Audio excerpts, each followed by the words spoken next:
Aseptic technique is not a skill. It is a habit, and like all habits, it becomes automatic, or it kills your experiment. Today, a full hands-on walkthrough of the most important practical skill in the entire series. Why aseptic technique is the foundation of everything. Every technique in cell culture, passaging, transfection, drug treatment, cryopreservation, happens inside a biosafety cabinet using aseptic technique. Get it right and your cells thrive for months. Get it wrong once and a single fungal spore from your breath can wipe out a 6-month experiment in 48 hours. The professional standard. In pharmaceutical manufacturing, aseptic technique failures can lead to contaminated drug products reaching patients. In 2012, a compounding pharmacy's aseptic failures led to a fungal meningitis outbreak that killed 64 people and affected 793. Your training in this episode is the foundation of that professional standard. Why can't you simply add antibiotics to your cell culture media and skip careful aseptic technique? You might think antibiotics can act as a safety shield in cell culture, but they cannot replace proper aseptic technique. Antibiotics only target specific bacteria. They do not eliminate all contaminants. For example, fungi are naturally resistant to most antibacterial antibiotics, so they can still grow even when antibiotics are present. Similarly, mycoplasma contamination is especially dangerous because it is often invisible under the microscope and is not effectively controlled by routine antibiotics. Another major issue is masking. When antibiotics are always present, they can hide early signs of contamination. This allows problems to go unnoticed until they become severe and affect the entire culture. There is also a long-term risk. Continuous antibiotic use can select for resistant strains, making contamination harder to eliminate over time. And importantly, antibiotics are not biologically neutral. They can alter cell behavior, affecting cell growth, differentiation, metabolism, and even gene expression, leading to unreliable or misleading experimental results. So what's the correct approach? Antibiotics should only be used as a backup, not a routine substitute. In cell culture, success depends on one thing above all: strict aseptic technique. 5 principles that prevent contamination. Aseptic technique isn't just a random list of lab rules. Each step has a specific biological rationale. Understanding the why makes the what automatic. First, the clean zone. Always work inside a properly maintained biosafety cabinet. Why? Because those HEPA filters are working overtime, removing 99.97% of particles larger than 0.3 microns. That includes bacteria, spores, and most viruses. Second, surface decontamination. Every single item entering the hood gets a spray of 70% ethanol. It's important to let it air dry. You see, 70% ethanol is more effective than 100% because the water content is essential to help denature the proteins in microbial membranes. Third, no talking over open vessels. It sounds simple, but never talk, cough, or sneeze near your samples. Respiratory droplets can carry thousands of microorganisms, and an open vessel is a direct path to contamination. Fourth, clean to dirty workflow. Keep a consistent flow, left to right or front to back. By moving from sterile to waste, you prevent back contamination from dirty areas into your clean workspace. Finally, cap everything. Replace your caps immediately. Never set them down on the hood surface, because even with ethanol, those surfaces aren't perfectly sterile. Open containers are just contamination opportunities waiting to happen.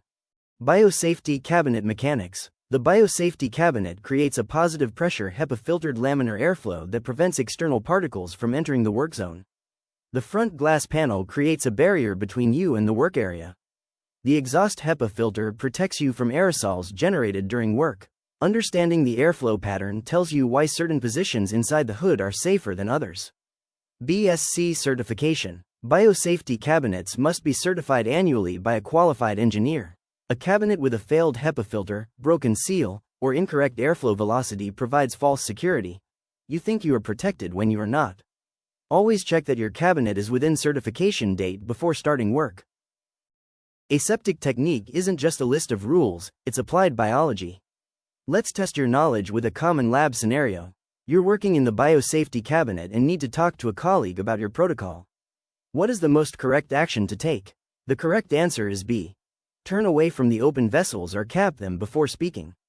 Here's the physics behind it.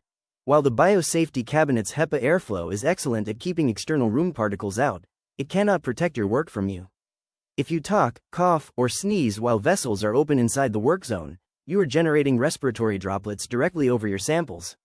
These droplets can settle straight into your culture, bypassing the cabinet's protective airflow entirely. Remember, this isn't just about being cautious, it's about understanding the environment. Always cap your vessels or turn your head away before speaking to ensure your experiment stays uncontaminated. Step by step. 1. Complete media change. 1. Turn on the BSC 15 to 30 minutes before use. Allow airflow to establish and purge any particles from the work zone. 2. Spray the hood interior with 70% ethanol, all surfaces including the sides and the grill. Wipe with clean paper towels in sweeping motions from back to front, clean to dirty direction. 3. Spray all items before bringing into the hood: media bottle, flask, pipette tips, waste container. Allow 30 seconds for ethanol to work. 4. Arrange items. Sterile items, media, new flask, on your dominant hand side. Waste container on the non-dominant side. Maintain the clean to dirty flow. 5. Remove the flask cap using your non-dominant hand. Hold it between your fingers, never set it down on the hood surface. 6. Aspirate spent media with a sterile pipette. Pipette tip must never touch the flask neck. Contact transfers microorganisms from the outer surface into the culture. 7. Add fresh media in a smooth arc aimed at the flask wall, not directly onto the cell monolayer, reduces detachment stress. 8. Replace the cap immediately. Move flask back to incubator. Dispose of used pipettes, used media, and any contaminated items into appropriate biohazard waste. The cap rule, non-negotiable. A cap set down on the hood surface picks up whatever is on that surface. The inside of that cap, now contaminated, goes directly onto your sterile flask. This single action has caused more contamination events than any other aseptic mistake. Hold the cap between your fingers. Always, no exceptions.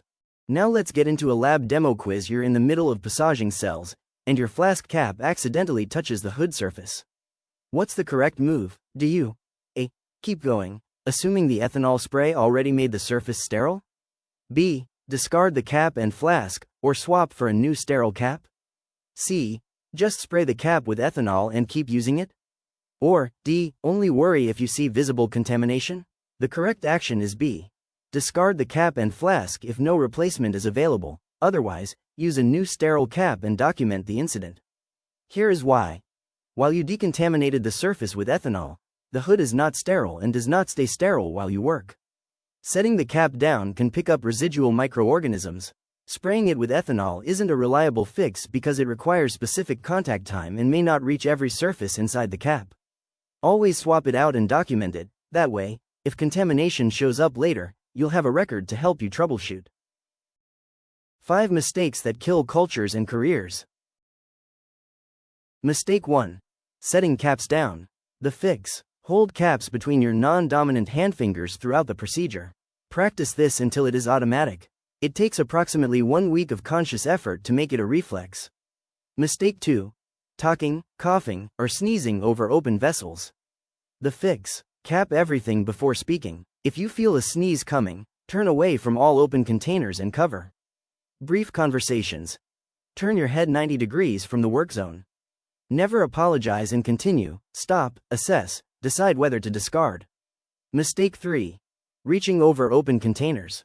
Reaching across an open flask to get a pipette on the other side passes your arm over the open vessel, dropping any particles on your sleeve or arm directly into the culture. The fix: arrange your workspace so you never need to reach over any open container. Plan the arrangement before you start. Move items to where your arm path is clear. Mistake 4. Rushing. The fix: aseptic technique is not compatible with rushing. If you are in a hurry, schedule more time. Speed increases error rate faster than almost any other variable. Slow down to speed up. One contamination event costs you weeks. Mistake 5. Spraying ethanol into the flask. The fix: ethanol is sprayed on the outside of bottles, flasks, and equipment to decontaminate the surfaces before they enter the work zone. Never spray ethanol into a media bottle or cell flask. If you have done this, discard the contents. The cells cannot survive ethanol exposure at that concentration. It's time for our final boss quiz. Let's see if you can rank these aseptic mistakes by how catastrophic they actually are to your experiment. Rank these 4 from most to least dangerous. Setting a cap on the hood surface. A single cough away from open vessels. Accidentally spraying ethanol into your flask. Talking while capping your vessels. The correct ranking is B. Number 3 is the most catastrophic. Why? Because ethanol in the flask causes immediate, irreversible cell death. It's game over for that culture. Next is number 1, as setting a cap on the surface is a major contamination risk, but not a guaranteed failure. Finally, numbers 2 and 4, coughing away or talking while you're already in the process of closing the vessels, pose a much lower risk because your samples aren't being directly exposed. Why does this ranking matter? Because in the lab, things go wrong. Understanding the relative risk helps you triage in real time, stay calm, and make the right decision to save your work. You've reached the end of our series. Keep practicing, stay mindful of your movements. Episode 8 Summary. What you now know. Let's review. Are you mastering these essential lab habits? First up, the principles. Why do we work inside a BSc and cap everything? Because aseptic technique isn't about arbitrary rules, it's about controlling the biological environment. From HEPA filtration to the chemistry of 70% ethanol, every step is a barrier against contamination. Next, the mistakes. What's the biggest don't in the lab? It's rushing. Whether it's talking over open vessels or reaching over your samples, these habits bypass your protective barriers. Remember, slow and deliberate is the professional way. And finally, the bigger picture. GMP standards. Why does this matter beyond the bench? Because the habits you build in this research lab are the foundation for biomanufacturing and producing safe, effective medicines for patients. Your technique today impacts the final product tomorrow. Check out our 8-point roadmap on screen to keep your workflow clean from start to finish. Master the principles, avoid the mistakes, and understand the professional standard. Thanks for watching, and keep your cultures clean. Thanks for watching episode 8 of Cell Culture series. In the next episode, we will dive deeper into thawing, seeding and passaging. See you there. If you found this episode useful, don't forget to subscribe our channel. Don't forget to like, share and leave the comment below. We'll see you in the next episode. Thank you for watching.